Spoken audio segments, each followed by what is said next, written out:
आज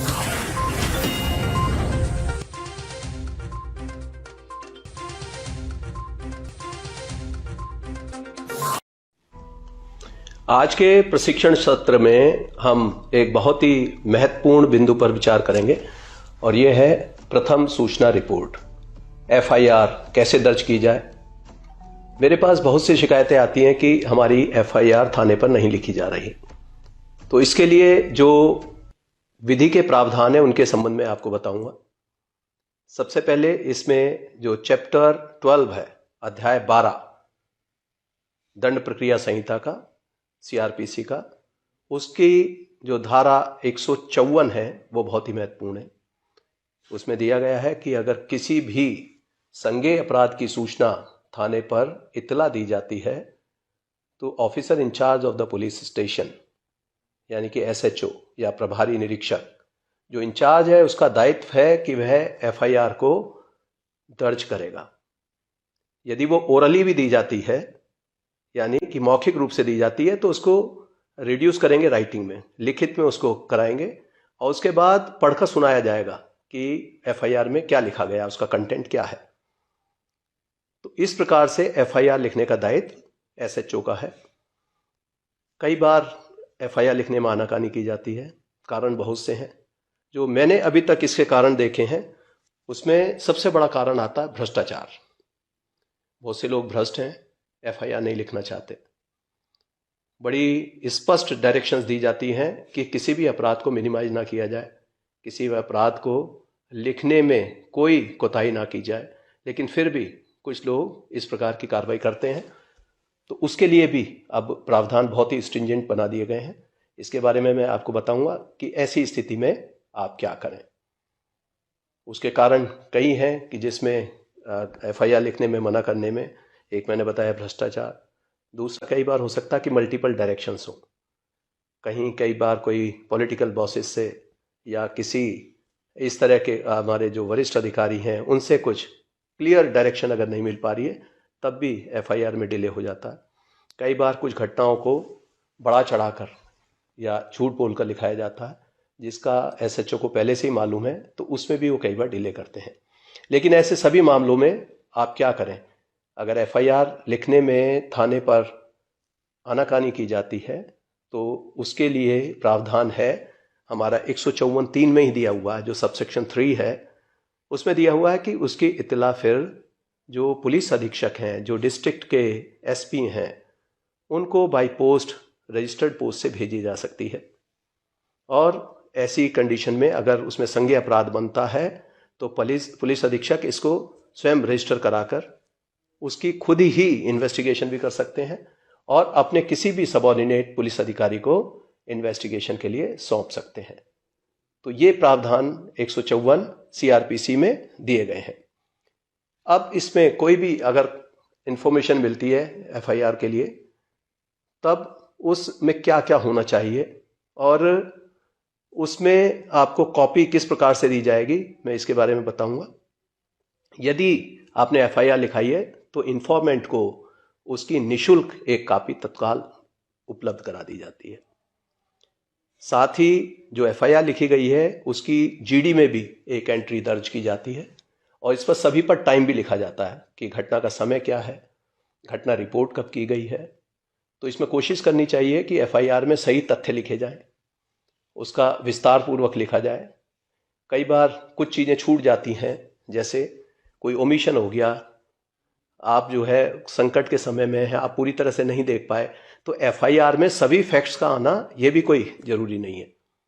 कुछ फैक्ट्स बाद में इन्वेस्टिगेशन के दौरान भी आ सकते हैं या बाद में अन्य गवाहों के बयान में भी आ सकते हैं। लेकिन एफआईआर लिखना बेहद आवश्यक है क्योंकि उसी के बाद हमारा जो क्रिमिनल जस्टिस सिस्टम है वो पूरा मूवमेंट में आ जाता है।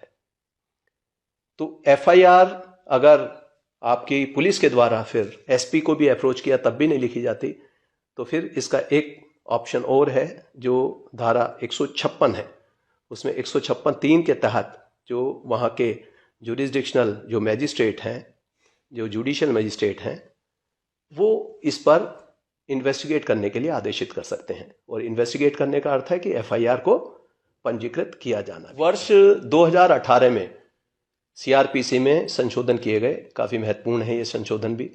और इसमें एफआईआर के संबंध में एक निर्देश है कि यदि कोई महिला जो विक्टिम है वो दिव्यांग है, मेंटली या फिजिकली वो डिसेबल्ड है, चाहे टेम्परेरीली या परमानेंटली, तो ऐसी महिला के साथ यदि कोई अपराध घटित हुआ है, जैसे एसिड अटैक का अपराध हो गया 326A 326B, उसी की तरह फिर ये बलात्संग का है, या outraging modesty of A women 354 के केसेस हैं, या रेप के केसेस हैं जिसमें 376 और उसकी अन्य धाराएं जिसमें गैंग रेप भी है, और जो महिलाओं के साथ उनकी एज के अनुसार उसको कैटेगराइज भी कर दिया है। इस तरह के अपराध अगर घटित होते हैं तो उसकी एफआईआर तत्काल लिखनी चाहिए।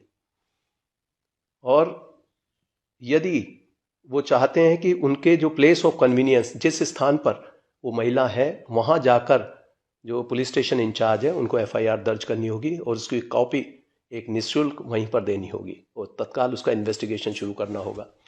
इसी तरीके से मेडिकल कराया जाना, ऐसे विक्टिम्स का मेडिकल भी तत्काल 24 घंटे के अंदर अवश्य हो जाना चाहिए, जितनी जल्दी कर सकते हैं उसका मेडिकल का कराया जाना।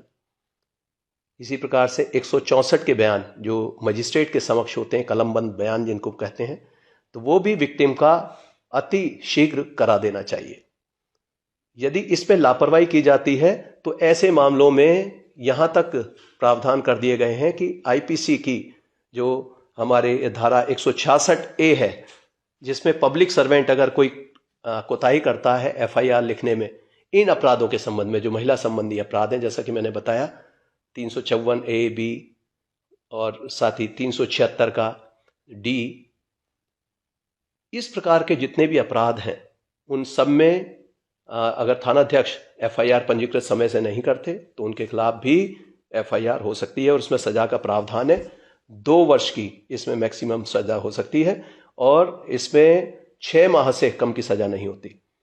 तो इस प्रकार के सख्त प्रावधान उसमें कर दिए गए हैं और ऐसे बहुत सारे मामले हैं जिसमें एफआईआर ना लिखने पर इनके सभी ऐसे थानाध्यक्ष जो इसके दोषी पाए जाते हैं उनके खिलाफ एफआईआर पंजीकरण के भी आदेश वरिष्ठ अधिकारियों द्वारा दिए जाते हैं। अब मैं कुछ और महत्वपूर्ण जो ऐसे जो प्रैक्टिकल फैक्ट्स हैं उनके बारे में बताना चाहूंगा।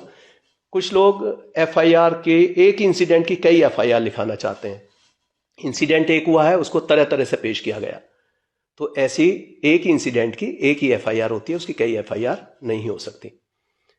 कुछ लोग क्रॉस एफआईआर लिखने में, एक पक्ष ने कुछ एफआईआर दी है, दूसरे पक्ष ने दूसरी एफआईआर दी है, तो ये भी इस प्रकार की एफआईआर 2 पक्षों की दर्ज करने में कोई हर्जाना नहीं है, वो कर लेनी चाहिए।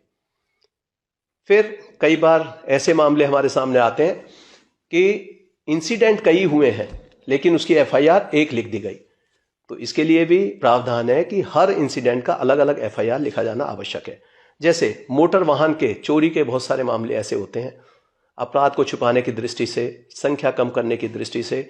एक ऐसा ही वाकया मैंने देखा कि उसमें लूट के मामले में या चोरी के मामले में जिसमें वाहन चले जाते हैं, क्योंकि वाहनों की संख्या बढ़ रही है, इस प्रकार के अपराध भी बढ़ते जाते हैं, तो थानाध्यक्ष की कोशिश होती है कि जब कई घटनाएं एक साथ हो जाएं तो उनकी एक एफआईआर बना के लिख देते हैं। मैंने एक एफआईआर देखी, उसमें लिखते हैं कि आज ये सूचना प्राप्त हुई कि यहाँ सोम प्लाजा के सामने मैंने अपनी बाइक खड़ी की थी, उसके बाद वहाँ बाइक जब मैं बाहर आया प्लाजा से तो उसके बाद देखा मेरी बाइक नहीं थी, चोरी हो गई है, मेरी एफआईआर पंजीकृत कर ली जाए।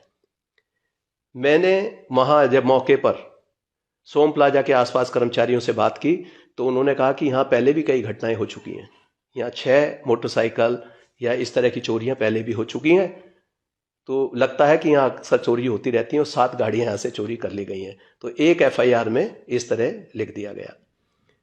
तो ये गलत है, जब घटना हुई है तभी एफआईआर होनी चाहिए। तो इस तरह की कई बार लोग टेक्निकल आधार पर उसको एक एफआईआर में रिड्यूस करने की कोशिश करते हैं, अपराध कम दिखाने के लिए। इसी प्रकार का एक वाक्य मुझे याद है कि जब मैं एएसपी था तब एक टेस्ट एफआईआर के लिए मैं एक बिजनौर के एक थाने पर डीआईजी रेंज महोदय ने मुझे भेजा, तो मैं वहाँ मौके पर गया, एक आम आदमी की तरह वहाँ एफआईआर लिखाने के लिए जब कोशिश की तो पहले कहा उन्होंने कि अभी हम 2 व्यक्ति थे जो वहाँ पर गए थे, तो उन्होंने कहा कि आप लिखिए क्या इंसिडेंट हुआ।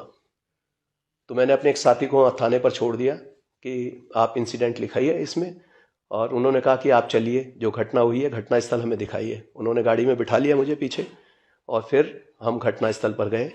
तो मैंने उन्हें वहाँ जाकर बताया कि इस तरह से यहाँ घटना हुई थी। तो थाना अध्यक्ष और बाकी जो हमारे जवान थे वो काफ़ी मुझसे पूछताछ करते रहे कि आप कहाँ से आए हैं। तो मैंने एक ऐसी स्टोरी बना दी थी, एक काल्पनिक सी कहानी बनाकर उनको सुना दी। तो उन्होंने कहा यहाँ कभी होती तो है नहीं चोरी। फिर मैंने अपनी आइडेंटिटी उनको डिस्क्लोज कर दी। मैंने बताया कि मैं एएसपी हूँ, टेस्ट एफआईआर के लिए आया हूँ। उन दिनों मोबाइल फ़ोन का प्रचलन नहीं था, तो मैंने कहा कि कुछ देर वहीं पर बैठिए। उनको बैठने के बाद करीब आधा घंटे मैंने वहाँ घटना स्थल पर बिताया, और उसके बाद जब हम वापस थाने पर गए तो तब तक जो मेरा साथी था उन्होंने अपनी एक एफआईआर दे दी थी और चिक आधी काटी जा चुकी थी। मैंने फिर वहाँ जाकर मुंशी को, हेड मॉरियर को बताया, और थाना अध्यक्ष साथ में थे, उन्होंने बता दिया कि ये टेस्ट एफआईआर थी। तो वहीं से मैंने कैंसिल कर दिया कि ये टेस्ट एफआईआर है, उसको कट किया। फिर मैंने अपने साथी से पूछा कि क्या क्या आपको देखने में मिला, क्या कमियां मिली एफआईआर लिखने में। तो उसने बताया कि मैंने कहा था कि हमें इस तरह से हम पैसे लेकर आ रहे थे, अपनी बहन के रिश्ते के लिए यहाँ पर आए थे। कुछ पैसे हमने अपनी शर्ट में और कुछ बैग में रखे हुए थे। तो 5 लोग आए, उन्होंने हमारे पैसे छीन लिए और तमंचा दिखाकर भाग गए। तो मैंने कहा कि एफआईआर में तो ये लिखा गया। उन्होंने कहा नहीं, बस ये कटवा कर उन्होंने कह दिया कि ऐसा कीजिए कि भाई साहब आपके पैसे तो पूरे ही बरामद होंगे, लेकिन आप 3 आदमी लिखवा दीजिए इसमें कि 3 आदमी आए। तो इस तरीके से कई बार घटनाओं को छोटा कर उनको कुछ धाराएं बदलकर परिवर्तन कराने की कोशिश करते हैं। तो ये कदापि नहीं करना चाहिए। जैसी घटना हुई है, जैसा रिपोर्ट किया गया उसकी एफआईआर उसी तरह पंजीकृत कर लेनी चाहिए, और जब विवेचना होती है तो विवेचना में अन्य बिंदुओं को शामिल किया जा सकता है। अब कई बार मेरे पास शिकायतें आती हैं कि थाने पर एफआईआर नहीं हो रही है, क्या किया जाए। अब हमारी उत्तर प्रदेश पुलिस बहुत सारे डिजिटल प्लेटफॉर्म पर है, ट्विटर, फेसबुक, इंस्टाग्राम, तमाम जितने भी हमारे डिजिटल प्लेटफॉर्म है। साथ ही यूपी पुलिस की जो वेबसाइट है uppolice.gov.in, इसमें भी सिटीजन पोर्टल दिया हुआ है। अब बहुत सारे मामले ऐसे हैं जिसमें eFIR कराई जा सकती है, जो नामजद एफआईआर नहीं है। साइबर क्राइम के रिपोर्ट करने के लिए भी साइबर थाने बना दिए गए हैं। अन्य अपराध जो भी आईपीसी के पूर्व से पंजीकृत होते रहे हैं, तो इन सभी अपराधों में अगर अपराध लिखने में आनाकानी करते हैं तो आप उसकी सूचना वरिष्ठ अधिकारियों को जरूर दें। हमारे CUG नंबर उपलब्ध हैं, जैसे मेरा नंबर है 9454400139 9454400139। तो इस पर जो सूचनाएं आ जाती हैं हम रिकॉर्ड करते हैं और थाना अध्यक्ष को या हेड मॉरियर को यहीं से निर्देश देते हैं। यही बात हमने अपने सभी वरिष्ठ अधिकारियों को बताई हुई है, जिसमें CO से लेकर SPs, एडिशनल SP, SSP और IG रेंज, ये सभी इस बात के लिए तत्पर रहते हैं कि यदि कोई घटना हुई है उसकी एफआईआर पंजीकृत हो और उसकी सही कार्रवाई की जाए। एफआईआर में लिखने में कई बार हमारे जो ऐसे कुछ लोग हैं जो इसका संज्ञेय अपराध का और असंज्ञेय अपराध का अर्थ नहीं समझते। संज्ञेय अपराध की एफआईआर लिखी जाती है। कुछ अपराध ऐसे होते हैं जो कॉग्निजेबल है। कॉग्निजेबल का अर्थ है कि जिन केसेस में बिना मजिस्ट्रेट की आज्ञा के पुलिस अधिकारी उसको दर्ज कर सकता है, उसमें इन्वेस्टिगेशन कर सकता है, उसमें बिना किसी वारंट के गिरफ्तारी कर सकता है। ये कॉग्निजेबल केसेस हैं, संज्ञेय अपराध जिन्हें कहते हैं। तो इनकी एफआईआर लिखी जाती है। अगर एफआईआर में जो आपकी एप्लीकेशन है उसमें यह कंटेंट बनता है कि वो संज्ञेय अपराध है, तब उसकी एफआईआर लिखी जाएगी। कई छोटे छोटे ऐसे अपराध हैं जो असंज्ञेय अपराध हैं, जैसे 323 आईपीसी का है, या अन्य ऐसे छोटे अपराध जिनमें सजाएं कम हैं। तो ऐसे मामलों में वो नॉन कॉग की श्रेणी में आ जाते हैं। नॉन कॉग्निजेबल ऑफेंसेस को हम उनको कहते हैं। और नॉन कॉग केस में पुलिस को इन्वेस्टिगेट करने की या किसी अपराधी को अरेस्ट करने की पावर नहीं है। यदि उसमें इन्वेस्टिगेशन किया जाना आवश्यक समझते हैं तो उसके लिए उन्हें सक्षम मजिस्ट्रेट से अनुमति प्राप्त करनी होती है, और जब एक बार अनुमति मिल जाती है तो उसके बाद वो इन्वेस्टिगेशन कर सकते हैं। कई केस ऐसे होते हैं कि जिनसे कुछ धाराएं नॉन कॉग्निजेबल हैं लेकिन कुछ धाराएं कॉग्निजेबल हैं, तो उसकी एफआईआर पंजीकृत होनी चाहिए, फिर उसको हम कॉग्निजेबल केस के रूप में ट्रीट करते हैं। अब मैं एक साधारण सी बात और बता दूं कि जिसमें अगर आपको शिकायत करनी है, एफआईआर लिखने से आप पीड़ित हैं, आहत हैं, उसकी सूचना आप जो मैंने पहले बताया फ़ोन के द्वारा दे सकते हैं। दूसरा मैं चाहूँगा कि आप अगर थाने पर आपको सही तरीके से ट्रीटमेंट नहीं होता, आप अगर महिला हैं, कोई आप जो है बच्चे हैं, तो आप जाइए, हमारे जो महिला हेल्प डेस्क हैं प्रत्येक थाने पर राउंड द क्लॉक काम करता है 24/7। वहाँ जाइए, एफआईआर के लिए अपनी बात बताइए, वहाँ पूरी रिकॉर्डिंग होती है और आपको स्टेशनरी भी मिलेगी, और वहाँ आप अपनी एफआईआर पंजीकृत करा सकते हैं। हमने सभी ऐसे जो हेल्प डेस्क चलाने वाले हमारे पुलिसकर्मी हैं उनको ट्रेन किया है कि वो उनको सॉफ्ट स्किल सिखाई हैं, वो आपकी बात गंभीरता से सुनेंगे और आपकी एफआईआर पंजीकृत कराएंगे। CCTNS जो हमारा सॉफ्टवेयर चलता है जिस पर एफआईआर लिखी जाती है, उसमें आपको कंप्यूटराइज्ड लिखी हुई एफआईआर मिलेगी। कुछ लोग जैसे एप्लीकेशन दी उसको रिसीव करके दे दिया, कुछ रिसीव भी नहीं करते, तो उसमें शिकायतें आती हैं। आपको पता होना चाहिए एफआईआर जब पंजीकरण हो जाएगा तो आपको उसकी कंप्यूटराइज प्रिंटेड एक कॉपी निशुल्क दी जाएगी। ये इन्फॉर्मेंट को उसमें देने का और उनको ये कॉपी प्राप्त करने का पूरा अधिकार है। तो इस प्रकार से आप एफआईआर इंश्योर कराइए कि आपकी कॉग्निजेबल मामले में एफआईआर हो गई है। अगर नहीं करते तब क्या करें? ऐसे मामले में मैंने बताया हेल्प डेस्क पर जाकर आप सहायता ले सकते हैं, वरिष्ठ अधिकारी से मिल सकते हैं, वहीं से आप फ़ोन कर सकते हैं। एक तरीका और है कि आप जब भी एप्लीकेशन अगर घर से लिख कर ले जा रहे हैं तो डुप्लीकेट में लिख कर लेकर जाइए, और अगर थाने पर आनाकानी करते हैं, आप थाने के बाहर निकल कर जहाँ थाने का बोर्ड लगा है वहीं से आप एक वीडियो शूट कर सकते हैं, फ़ोटो ले सकते हैं, ये दिखाने के लिए कि आप थाने पर गए थे, और हमें कंप्लेंट के साथ अगर भेज देंगे तो उसमें ऐसे अधिकारी कर्मचारी जिन्होंने ये लोप किया है उनके खिलाफ कार्रवाई होगी। सोशल मीडिया पर भी आप शिकायत दर्ज करा सकते हैं। वो शिकायतें हमारे जो सोशल मीडिया सेल्स हैं हर एक जनपद में, रेंज में, जोन में और हेडक्वार्टर में, ये लगातार मॉनिटरिंग की जाती है। पब्लिक सेटिस्फेक्शन के लिए हम ये इंश्योर करते हैं कि कोई भी शिकायत आती है उसका संज्ञान लिया जाए और उस पर कार्रवाई की जाए। तो जितनी बातें मैंने ये CRPC के प्रावधान के बारे में बताई है और जो प्रोसीजर बताया है, अगर आप इसको फॉलो करेंगे तो मुझे पूरी आशा है कि आपकी एफआईआर अवश्य लिखी जाएगी। और ये आप समझ लें कि हमारे जो इंस्ट्रक्शंस हैं बड़े स्पष्ट हैं कि किसी भी अपराध को मिनिमाइज ना किया जाए, क्राइम वर्किंग ना की जाए, डाटा ना छुपाया जाए और ट्रांसपेरेंट वर्किंग रखी जाए। तो मुझे पूरी आशा है कि सभी बिल्कुल सही अपराध रिपोर्ट करेंगे, उसके कंटेंट भी सही होंगे, कोई बढ़ा चढ़ा कर या किसी को फर्जी फंसाने के उद्देश्य से एफआईआर नहीं कराएंगे। यदि आपको कोई असुविधा होती है कहीं या हमारे कर्मचारी सहयोग नहीं करते तो ऐसे में इसकी सूचना वरिष्ठ अधिकारियों को अवश्य दें। मेरी आप सबको शुभकामनाएं। जय हिंद।